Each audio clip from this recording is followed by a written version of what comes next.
Recording by Hugh Maguire. Dracula by Bram Stoker. Chapter 12. Dr. Seward's Diary. 18 September. I drove at once to Hillingham and arrived early. Keeping my cab at the gate, I went up the avenue alone. I knocked gently and rang as quietly as possible, for I feared to disturb Lucy or her mother, and hoped to only bring a servant to the door.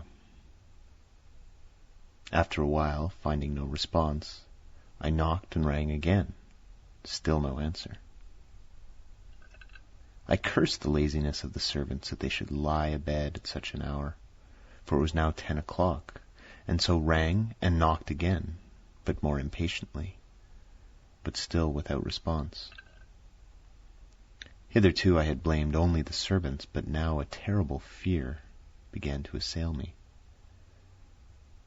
Was this desolation but another link in the chain of doom which seemed drawing tight around us?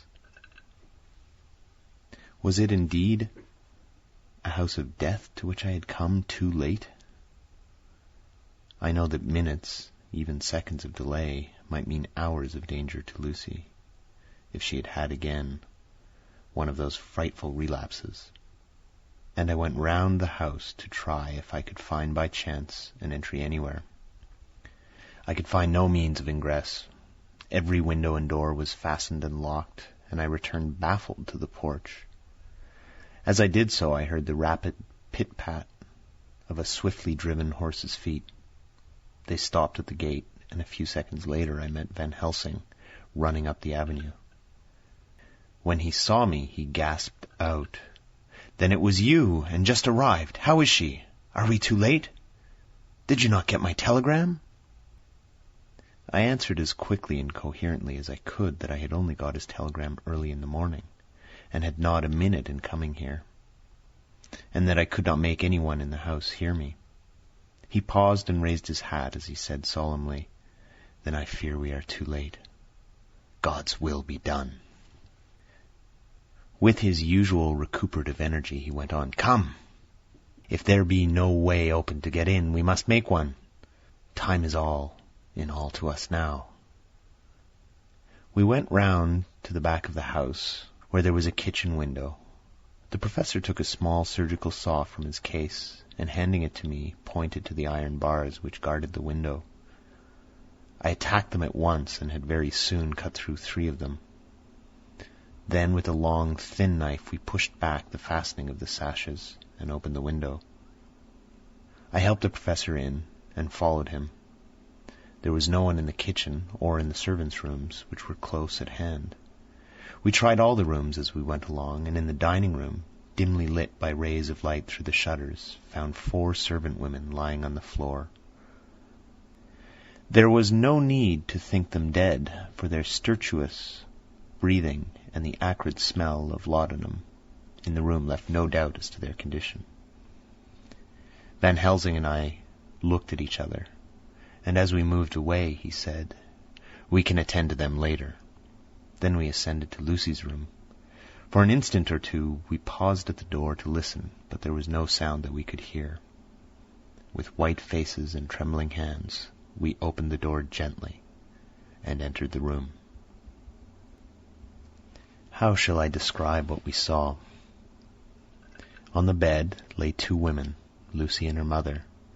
The latter lay farthest in, and she was covered with a white sheet, the edge of which had been blown back by the draught through the broken window, showing the drawn white face with a look of terror fixed upon it. By her side lay Lucy, with a face white and still more drawn. The flowers which had been round her neck we found upon her mother's bosom, and her throat was bare, showing the 2 little wounds which we had noticed before, but looking horribly white and mangled. Without a word the professor bent over the bed, his head almost touching poor Lucy's breast. Then he gave a quick turn of his head, as of one who listens, and leaping to his feet he cried out to me, "It's not yet too late! Quick, quick, bring the brandy!" I flew downstairs and returned with it, taking care to smell and taste it, lest it too were drugged like the decanter of sherry which I had found on the table. The maids were still breathing, but more restlessly, and I fancied that the narcotic was wearing off. I did not stay to make sure, but returned to Van Helsing. He rubbed the brandy, as on another occasion, on her lips and gums, and on her wrists and the palms of her hands. He said to me, "I can do this, all that can be at the present. You go wake those maids. Flick them in the face with a wet towel, and flick them hard. Make them get heat and fire and a warm bath. This poor soul is nearly as cold as that beside her. She will need be heated before we can do anything more." I went at once and found little difficulty in waking 3 of the women. The 4th was only a young girl, and the drug had evidently affected her more strongly, so I lifted her on the sofa and let her sleep. The others were dazed at first, but as remembrance came back to them, they cried and sobbed in a hysterical manner. I was stern with them, however, and would not let them talk. I told them that one life was bad enough to lose, and if they delayed, they would sacrifice Miss Lucy. So, sobbing and crying, they went about their way, half-clad as they were, and prepared fire and water. Fortunately, the kitchen and boiler fires were still alive, and there was no lack of hot water. We got a bath and carried Lucy out as she was, and placed her in it. Whilst we were busy chafing her limbs, there was a knock at the hall door. One of the maids ran off, hurried on some more clothes, and opened it. Then she returned and whispered to us that there was a gentleman who had come with a message from Mr. Holmwood. I bade her simply tell him that he must wait, for we could see no one now. She went away with the message, and engrossed with her work, I clean forgot all about him. I never saw in all my experience the professor work in such deadly earnest. I knew, as he knew, that it was a stand-up fight with death, and in a pause told him so. He answered me in a way that I did not understand, but with the sternest look that his face could wear. If that were all, I would stop here where we are now, and let her fade away into peace, for I see no light in life over her horizon. He went on with his work, with, if possible, renewed and more frenzied vigor. Presently, we both began to be conscious that the heat was beginning to be of some effect. Lucy's heart beat a trifle more audibly to the stethoscope, and her lungs had a perceptible movement. Van Helsing's face almost beamed, and as we lifted her from the bath and rolled her in a hot sheet to dry her, he said to me, "The first gain is ours. Check to the king." We took Lucy into another room, which had by now been prepared, and laid her in bed and forced a few drops of brandy down her throat. I noticed that Van Helsing tied a soft silk handkerchief round her throat. She was still unconscious, and was quite as bad as, if not worse than, we had ever seen her. Van Helsing called in one of the women and told her to stay with her and not take her eyes off her till we returned, and then beckoned me out of the room. "We must consult as to what is to be done," he said as we descended the stairs. In the hall he opened the dining-room door as we passed in, he closing the door carefully behind him. The shutters had been opened, but the blinds were already down, with that obedience to the etiquette of death which the British woman of the lower classes always rigidly observes. The room was, therefore, dimly dark. It was, however, light enough for our purposes. Van Helsing's sternness was somewhat relieved by a look of perplexity. He was evidently torturing his mind about something, so I waited for an instant, and he spoke. "What are we to do now? Where are we to turn for help? We must have another transfusion of blood, and that soon, or that poor girl's life won't be worth an hour's purchase. You are exhausted already. I am exhausted too. I fear to trust those women, even if they would have courage to submit. What are we to do for someone who will open his veins for her?" "What's the matter with me, anyhow?"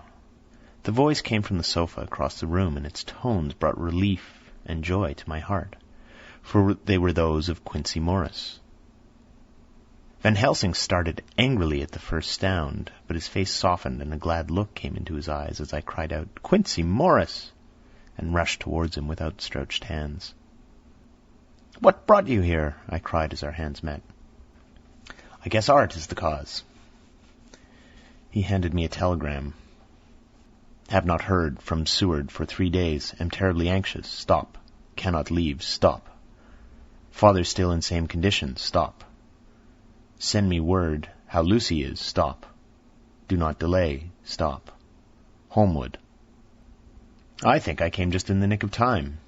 You know you have only to tell me what to do." Van Helsing strode forward and took his hand, looking him straight in the eyes, and he said, "A brave man's blood is the best thing on this earth when a woman is in trouble. You're a man and no mistake. Well, the devil may work against us for all he's worth, but God sends us men when we want them." Once again we went through that ghastly operation. I have not the heart to go through with the details. Lucy had got a terrible shock, and it told on her more than before, for though plenty of blood went into her veins, her body did not respond to the treatment as well as on the other occasions. Her struggle back into life was something frightful to see and hear. However, the action of both heat and lungs improved, and Van Helsing made a subcutaneous injection of morphia as before, and with good effect. Her faint became a profound slumber. The professor watched whilst I went downstairs with Quincey Morris, and set one of the maids to pay off one of the cabmen who were waiting. I left Quincey lying down after having a glass of wine, and told the cook to get ready a good breakfast.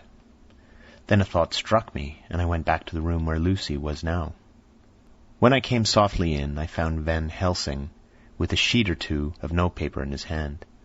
He had evidently read it, and was thinking it over as he sat with his hand to his brow.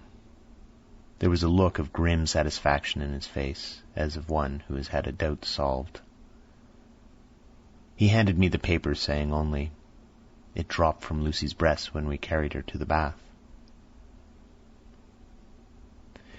When I had read it, I stood looking at the professor, and after a pause asked him, "In God's name, what does it all mean? Was she or is she mad? What sort of horrible danger is it?" I was so bewildered that I did not know what to say any more. Van Helsing put out his hand and took the paper, saying, "Do not trouble about it now. Forget it for the present. You shall know and understand in all good time, but it will be later. And now, what is it that you came to me to say?" This brought me back to fact, and I was all myself again. "I came to speak about the certificate of death. If we do not act properly and wisely, there may be an inquest, and that paper would have to be produced. I am in hopes that we need have no inquest, for if we had it, it would surely kill poor Lucy if nothing else did. I know, and you know, and the other doctor who attended her knows, that Mrs. Westenra had disease of the heart, and we can certify that she died of it. Let us fill up the certificate at once, and I shall take it myself to the registrar, and go on to the undertaker." "Good. Oh, my friend John, well thought of. Truly Miss Lucy, if she be sad in the foes of that beset her, is at least very happy in the friends that love her. 1, 2, 3, all open their veins for her, besides one old man. Ah, yes, I know, friend John, I am not blind. I love you all the more for it. Now go." In the hall I met Quincey Morris with a telegram from Arthur, telling him that Mrs. Westenra was dead. That Lucy also had been ill, was now going on better, and that Van Helsing and I were with her. I told him where I was going, and he hurried me out. But as I was going, said, "When you come back, Jack, may I have 2 words with you, all to ourselves?" I nodded in reply and went out. I found no difficulty about the registration, and arranged with the local undertaker to come up in the evening to measure for the coffin and to make arrangements. When I got back, Quincey was waiting for me. I told him I would see him as soon as I knew about Lucy, and went up to her room. She was still sleeping, and the professor seemingly had not moved from his seat at her side. From his putting his finger to his lips, I gathered that he expected her to wake before long, and was afraid of forestalling nature. So I went down to Quincy and took him into the breakfast room, where the blinds were not drawn down, and which was a little more cheerful, or rather less cheerless, than the other rooms. When we were alone, he said to me, "Jack Seward, I don't want to shove myself in anywhere where I've no right to be, but this is no ordinary case. You know I love that girl and wanted to marry her. But although that's all past and gone, I can't help feeling anxious about her all the same. What is it that's wrong with her? The Dutchman, and a fine old fellow he is, I can see that, said that time you two came into the room that you must have another transfusion of blood, and that both you and he were exhausted. Now I know well that you medical men speak in camera, and that a man must not expect to know what they consult about in private. But this is no common matter, and whatever it is, I have done my part. Is that not so?" "That is so," I said, and he went on. "I take it that both you and Van Helsing have done already what I did today. Is that not so?" "That's so. And I guess Art was in it, too. When I saw him 4 days ago down at his place, he looked queer. I've not seen anything pulled down so quick since I was on the Pampas, and had a mare that I was fond of go to grass all in the night. One of those big bats that they call vampires had got her in the night, and what with his gorge and the vein left open, there wasn't enough blood in her to let her stand up, and I had to put a bullet through her as she lay. Jack, if you may tell me without betraying confidence, Arthur was the first. Is not that so?" As he spoke, the poor fellow looked terribly anxious. He was in a torture of suspense regarding the woman he loved, and his utter ignorance of the terrible mystery which seemed to surround her intensified his pain. His very heart was bleeding, and it took all the manhood of him, but there was a royal lot of it, too, to keep him from breaking down. I paused before answering, for I felt that I must not betray anything which the professor wished kept secret. But already he knew so much, and guessed so much, that there could be no reason for not answering. So I answered in the same phrase. "That's so." "And how long has this been going on?" "About 10 days. 10 days! Then I guess, Jack Seward, that poor, pretty creature that we all love has put into her veins within that time the blood of 4 strong men. Man alive, her whole body wouldn't hold it." Then coming close to me, he spoke in a fierce half-whisper. "What took it out?" I shook my head. "That," I said, "is the crux. Van Helsing is simply frantic about it, and I'm at my wit's end. I can't even hazard a guess. There's been a series of little circumstances which have thrown out all our calculations as to Lucy being properly watched. But these shall not occur again. Here we stay until all be well or ill." Quincy held out his hand. "Count me in," he said. "You and the Dutchman will tell me what to do, and I'll do it." When she woke late in the afternoon, Lucy's first movement was to feel in her breast, and to my surprise produced the paper which Van Helsing had given me to read. The careful professor had replaced it where it had come from, lest on waking she should be alarmed. Her eyes then lit on Van Helsing, and on me too, and gladdened. Then she looked round the room, and seeing where she was, shuddered. She gave a loud cry, and put her poor thin hands before her pale face. We both understood what was meant, that she had realized to the full her mother's death. So we tried what we could to comfort her. Doubtless sympathy eased her somewhat, but she was very low in thought and spirit, and wept silently and weakly for a long time. We told her that either or both of us would now remain with her all the time, and that seemed to comfort her. Towards dusk she fell into a doze.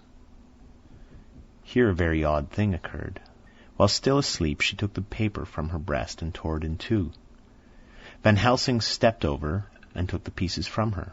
All the same, however, she went on with the action of tearing, as though the material were still in her hands. Finally, she lifted her hands and opened them, as though scattering the fragments. Van Helsing seemed surprised, and his brows gathered as if in thought. But he said nothing. 19 September. All last night she slept fitfully, being always afraid to sleep, and something weaker when she woke from it. The professor and I took turns to watch, and we never left her for a moment unattended. Quincey Morris said nothing about his intention, but I knew that all night long he patrolled round and round the house. When the day came, its searching light showed the ravages in poor Lucy's strength. She was hardly able to turn her head, and the little nourishment which she could take seemed to do her no good. At times she slept, and both Van Helsing and I noticed the difference in her, between sleeping and waking. Whilst asleep she looked stronger, although more haggard, and her breathing was softer.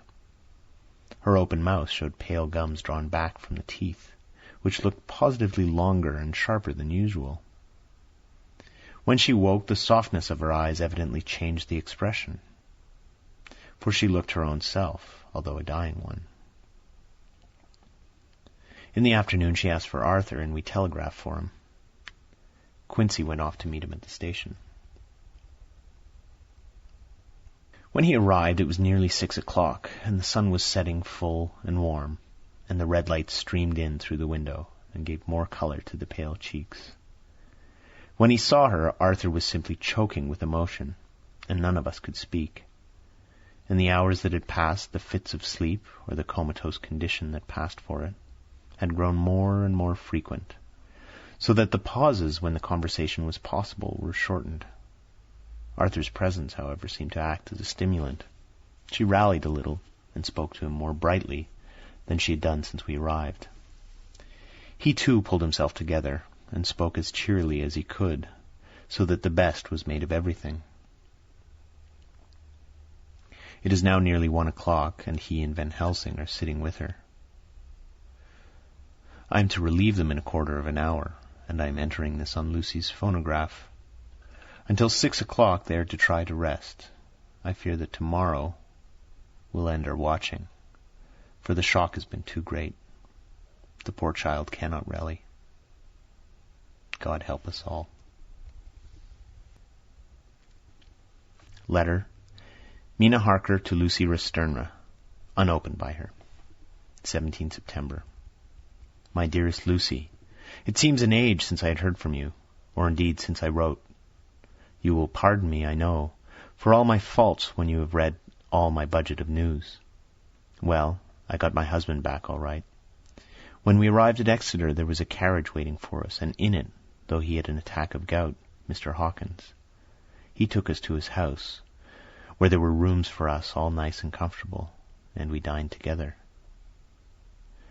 After dinner, Mr. Hawkins said, My dears, I want to drink to your health and prosperity, and may every blessing attend you both. I know you both from children, and have, with love and pride, seen you grow up. Now I want you to make your home here with me. I have left to me neither chick nor child. All are gone, and in my will I have left you everything. I cried, Lucy dear, as Jonathan and the old man clasped hands. Our evening was a very, very happy one. So here we are installed in this beautiful old house, and from both my bedroom and the drawing-room I can see the great elms of the cathedral close, with their great black stems standing out against the old yellow stone of the cathedral. And I can hear the rooks overhead cawing and chattering and gossiping all day, after the manner of rooks and humans. I am busy, I need not tell you, arranging things and housekeeping. Jonathan and Mr. Hawkins are busy all day, for now that Jonathan is a partner, Mr. Hawkins wants to tell him all about the clients. How is your dear mother getting on? I wish I could run up to town for a day or two to see you, dear, but I dare not go yet, with so much on my shoulders, and Jonathan wants looking after still. He is beginning to put some flesh on his bones again, but he was terribly weakened by the long illness. Even now he sometimes starts out of his sleep in a sudden way and awakens all trembling until I can coax him back to his usual placidity. However, thank God these occasions grow less frequent as the days go on, and they will in time pass away altogether, I trust. And now I have told you my news, let me ask yours. When are you to be married, and where? And who is to perform the ceremony? And what are you to wear? And is it to be a public or private wedding? Tell me all about it, dear. Tell me about everything. For there's nothing which interests you which will not be dear to me. Jonathan asked me to send his respectful duty, but I do not think that is good enough for the junior partner of the important firm Hawkins and Harker. And so, as you love me, and he loves me, and I love you with all the moods and tenses of the verb, I send you simply his love instead. Goodbye, my dearest Lucy, and blessings on you. Yours, Mina Harker. Report from Patrick Hennessy, M.D., M.R.C., S.L.K., Q.C.P.I., etc., etc., to John Seward, M.D., 20 September. My dear Sir, in accordance with your wishes, I enclose report of the conditions of everything left in my charge. With regard to the patient, Renfield, there is more to say. He has had another outbreak, which might have had a dreadful ending, but which, as it fortunately happened, was unattended with any unhappy results. This afternoon a carrier's cart with 2 men made a call at the empty house whose grounds abut on ours, the house to which, you will remember, the patient twice ran away. The men stopped at our gate to ask the porter their way, as they were strangers. I was myself looking out of the study window, having a smoke after dinner, and saw one of them come up to the house. As he passed the window of Renfield's room, the patient began to rate him from the within, and called him all the foul names he could lay his tongue to. The man, who seemed a decent fellow enough, contented himself by telling him to shut up for a foul-mouthed beggar, whereupon our man accused him of robbing him and wanting to murder him, and said that he would hinder him if he were to swing for it. I opened the window and signed to the man not to notice, so he contented himself, after looking the place over and making up his mind as to what kind of place he had got to, by saying, "Lor bless you, sir, I wouldn't mind what was said to me in a blooming madhouse. I pity ye and the governor for having to live in the house with a wild beast like that." Then he asked his way civilly enough, and I told him where the gate of the empty house was. He went away, followed by threats and curses and revilings from our man. I went down to see if I could make out any cause for his anger, since he is usually such a well-behaved man, and except his violent fits, nothing of the kind had ever occurred. I found him, to my astonishment, quite composed and most genial in his manner. I tried to get him to talk of the incident, but he blandly asked me questions as to what I meant, and led me to believe that he was completely oblivious of the affair. It was, I am sorry to say, however, only another instance of his cunning, for within half an hour I heard of him again. This time he had broken out through the window of his room and was running down the avenue. I called for the attendants to follow me and ran after him, for I feared he was intent on some mischief. My fear was justified, when I saw the same cart which had passed before coming down the road, having on it some great wooden boxes. The men were wiping their foreheads and were flushed in the face, as if with violent exercise. Before I could get up to him, the patient rushed at them, and pulling one of them off the cart, began to knock his head against the ground. If I had not seized him just at the moment, I believe he would have killed the man then and there. The other fellow jumped down and struck him over the head with the butt end of his heavy whip. It was a horrible blow, but he did not seem to mind it, but seized him also, and struggled with the 3 of us, pulling us to and fro as if we were kittens. You know I am no lightweight, and the others were both burly men. At first he was silent in his fighting, but as we began to master him, and the attendants were putting a strait waistcoat on him, he began to shout, "I'll frustrate them! They shan't rob me! They shan't rob and murder me by inches! I'll fight for my lord and master!" And all sorts of similar incoherent ravings. was with very considerable difficulty that they got him back to the house and put him in a padded room. One of the attendants, Hardy, had a finger broken. However, I set it all right, and he is going well. The two carriers were at first loud in their threats of actions for damages, and promised to rain down all the penalties of the law on us. Their threats were, however, mingled with some sort of indirect apology for the defeat of the two of them by a feeble madman. They said that if it had not been for the way their strength had been spent in carrying and raising the heavy boxes to the cart, they would have made a short work of him. They gave as another reason for their defeat the extraordinary state of drought to which they had been reduced by the dusty nature of their occupation, and the reprehensible distance from the scene of their labours of any place of public entertainment. I quite understood their drift, and after a stiff glass of strong grog, or rather more of the same, and with each a sovereign in their hand, they made light of the attack and swore that they would encounter a worse madman any day for the pleasure of meeting so bloomin' a good bloke as your correspondent. I took their names and addresses in case they might be needed. They are as follows: Jack Smollett of Dudling's Rent, King George's Road, Great Walworth, and Thomas Snelling, Peter Farley's Row, Guide Court, Bethnal Green. They are both in the employment of Harris & Sons, Moving and Shipment Company, Orange Master's Yard, Soho. I shall report to you any matter of interest occurring here, and shall wire you at once if there is anything of importance. Believe me, dear sir, yours faithfully, Patrick Hennessy. Letter, Mina Harker to Lucy Westenra, unopened by her, 18 September. My dearest Lucy, such a sad blow has befallen us. Mr. Hawkins has died very suddenly. Some may not think it so sad for us, but we had both come to so love him that it really seems as though we had lost a father. I never knew either father or mother, so that the dear old man's death is a real blow to me. Jonathan is greatly distressed.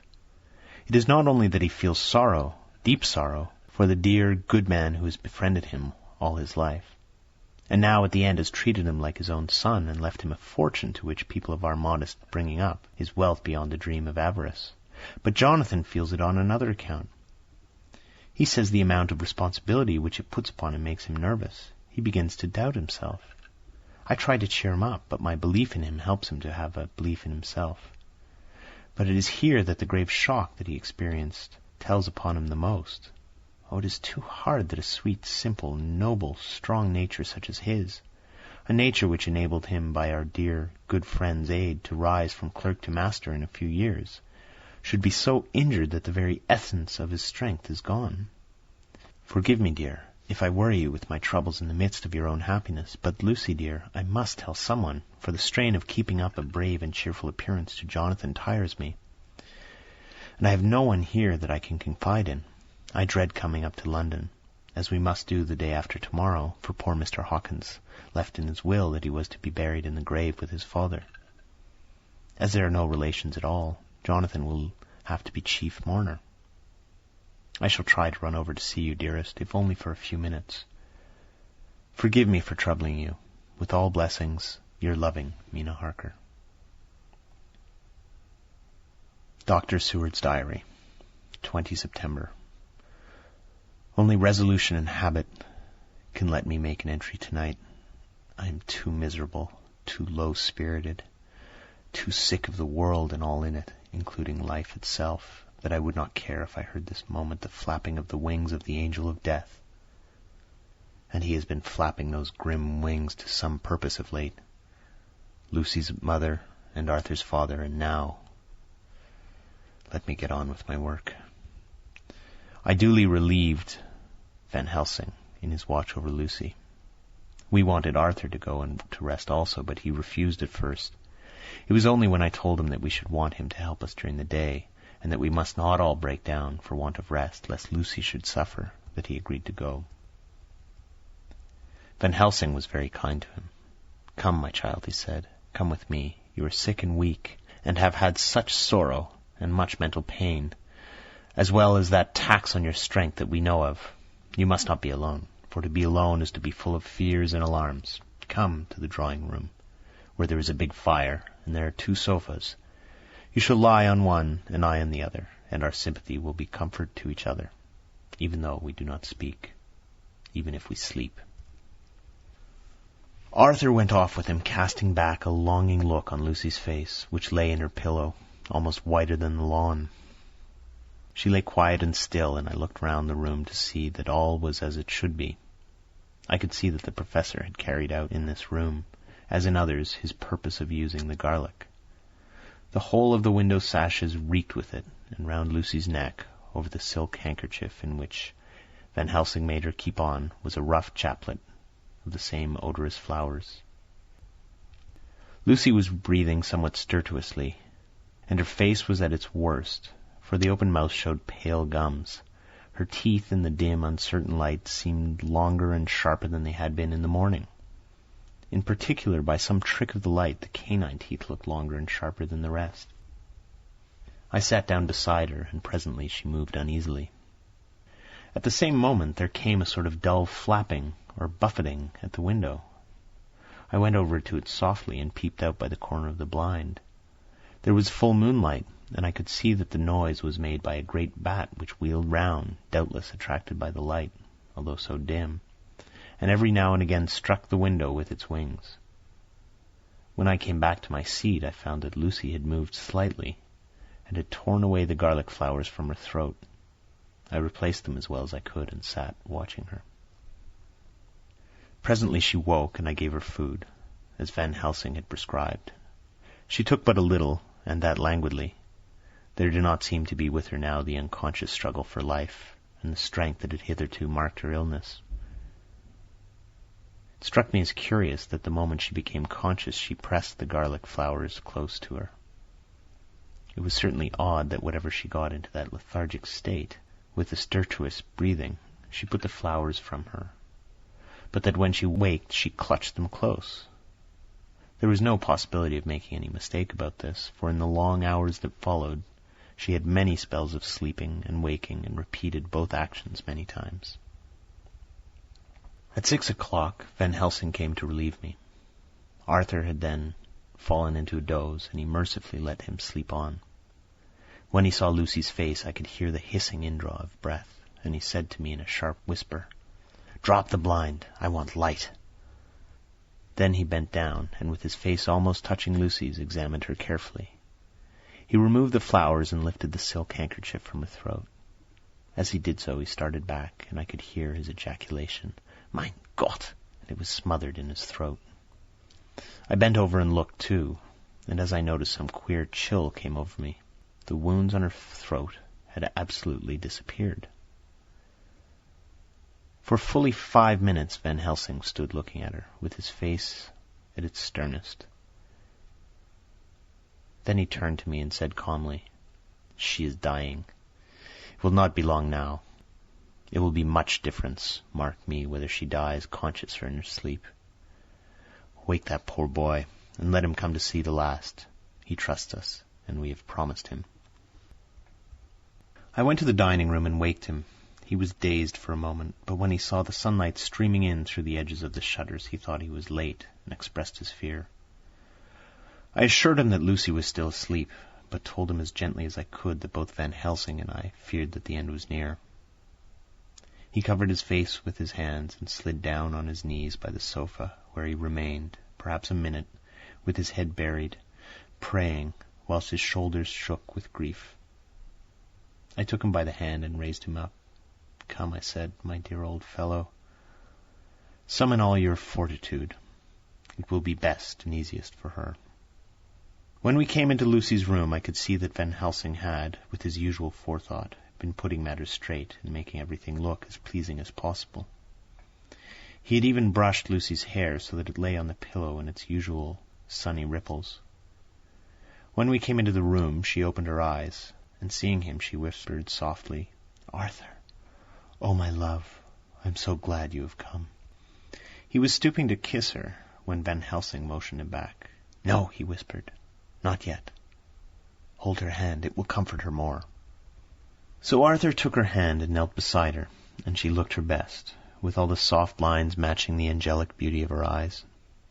Then gradually her eyes closed and she sank to sleep. For a little bit her breast heaved softly and her breath came and went like a tired child's. And then, insensibly, there came the strange change which I had noticed in the night. Her breathing grew stertorous. The mouth opened, and the pale gums, drawn back, made the teeth look longer and sharper than ever. In a sort of sleep-waking, vague, unconscious way she opened her eyes, which were now dull and hard at once, and she said in a soft, voluptuous voice, such as I had never heard from her lips, "Arthur, oh, my love, I am so glad you have come. Kiss me." Arthur bent eagerly over to kiss her, but at that instant Van Helsing, who, like me, had been startled by her voice, swooped upon him and, catching him by the neck with both hands, dragged him back with a fury of strength which I had never thought he could have possessed, and actually hurled him almost across the room. "Not on your life," he said. "Not for your living soul and hers." And he stood between them like a lion at bay. Arthur was so taken aback that he did not for a moment know what to do or say, and before any impulse of violence could seize him, he realized the place and the occasion, and stood silent, waiting. I kept my eyes fixed on Lucy, as did Van Helsing, and we saw a spasm as of rage flit like a shadow over her face. The sharp teeth clamped together, her eyes closed, and she breathed heavily. Very shortly after, she opened her eyes in all their softness, and putting out her poor, pale, thin hand, took Van Helsing's great brown one. Drawing it close to her, she kissed it.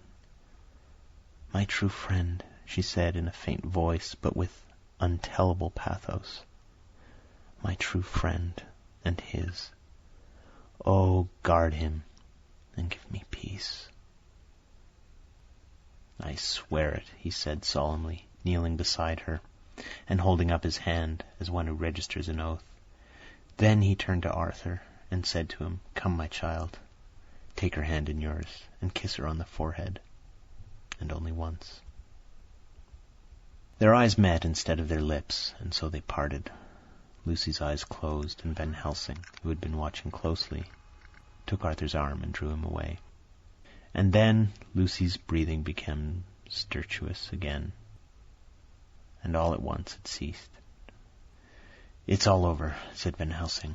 "She is dead." I took Arthur by the arm and led him to the drawing-room, where he sat down and covered his face with his hands, sobbing in a way that nearly broke me down to see. I went back to the room and found Van Helsing looking at poor Lucy, and his face was sterner than ever.